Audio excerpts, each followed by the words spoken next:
British के लोगों के अनुसार शादी करते हैं, कोर्ट मैरिज भी करते हैं, कागज़ पत्तर भी संभाल के रखते हैं, उसके बाद में रिंग भी पहनाया जाता है, उसके बाद में मंगलसूत्र भी सोने के पहनते हैं, पर एक ही जने पहनते हैं। तो एक ही जने पहनते हैं और बाद में क्या करते हैं, टीका लगाते हैं, तो संदूर पहनते हैं और उसके बाद यहाँ संदूर वहाँ सिंदूर यहाँ संदूर, सारे शैतानों के ऊपर कहते देवी देवता ये सब भगवान है करके सबके ऊपर टीका लगा देते हैं। पर स्टार्टिंग में तो आप जड़ पकड़ कर मजबूती कहाँ पे शादी किया आपने, ब्रिटिश के रूल कानून के अनुसार। प्रूफ कहाँ पे है कि असली प्रूफ बनाकर और फिर से नकली ड्रामा करके पूरी इंडियन लोगों को पागल बना रहे हो, क्योंकि हम लोग रीति रिवाज के अनुसार रस्में निभा रहे। देखो कितना चूतिया पनाई करते हैं हमारे देश के पढ़े लिखे अमीर सब।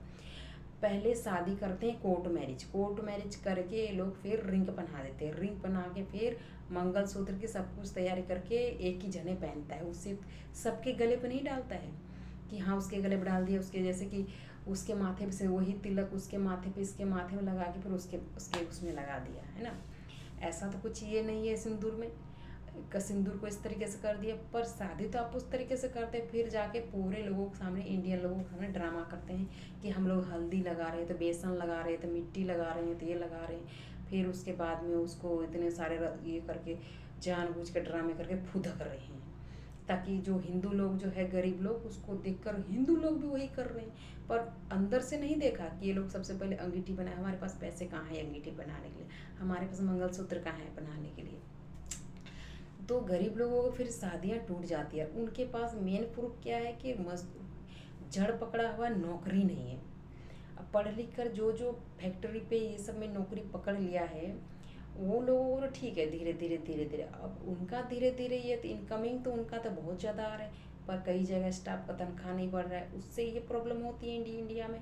और उसके बाद में इन सब के तरीका देखो, इतने पैसे होने के बाद में एक व्यक्ति गरीब व्यक्ति उनको सारी प्रॉब्लम बताती है कि हमारे घर में ये है वो है ऐसे प्रॉब्लम है ये, पर हाँ ठीक है सब ठीक हो जाएगा, पर कि उसको कर्जा दे देगा पर उसका मदद नहीं करेगा। हमारे इंडिया में ऐसा पैसे वाले सब हरामी सब लोग हैं, जिसे कहते हैं बीजेपी पार्टी शैतान सब है, कि उनके घर काम करते हुए उनका एक भी जरा सा मदद और हेल्प नहीं करेंगे।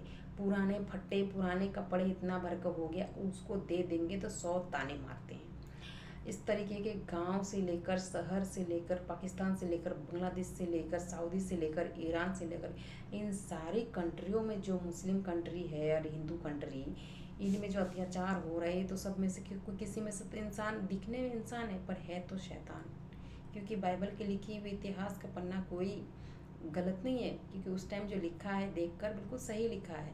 और इस अत्याचार को वो लोग ब्रिटिश के लोगों के पास हर एक प्रूफ है, क्योंकि वो लोग अकेला कभी हम सबको नहीं छोड़ते, क्योंकि नेट से वो पूरा वर्ल्ड को संभालते हैं और संभालने के बाद जो मेन शैतान है उसे समझाया जाता है।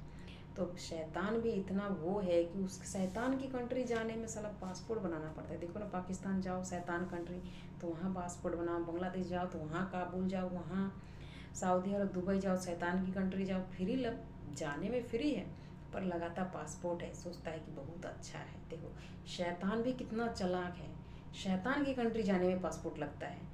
तो सऊदी फिर इसीलिए अभी के टाइम पे पाकिस्तान वाला सबको जो मूवी बनता है इंसान नहीं दिखते, वो सारे शैतान ही है। दिखने में इंसान दिखते पर शैतान है सारे के सारे इंडिया में। क्योंकि मैंने नहीं सोचा था कि हमारे साथ भी ऐसा कुछ अत्याचार होगा। मैंने हर पब्लिक के लिए अच्छा सोचा था कि कमाकर मैं रूल कानून के अनुसार कि हर देश में जो ईमानदारी दिखाया जाता है फॉरेन कंट्री में उसके अनुसार एक ईमानदारी के साथ काम करते हैं और उस रूल कानून में ज़िंदगी दिखाई देता है। पर स्टार्ट किया तो उससे पहले जानलेवा हादसा किया, जो जन्म दिया हुआ जिसे कहते हैं माँ। माँ भी इंडिया में कोई माँ नहीं होती, मतलबी होती है, मतलबी होती है। मेरे खुद की बेटी के साथ में मेरे सगे भाई रेप कर दिया, ऐसी माँ नहीं देखी मैंने। और मेरे खुद की सगे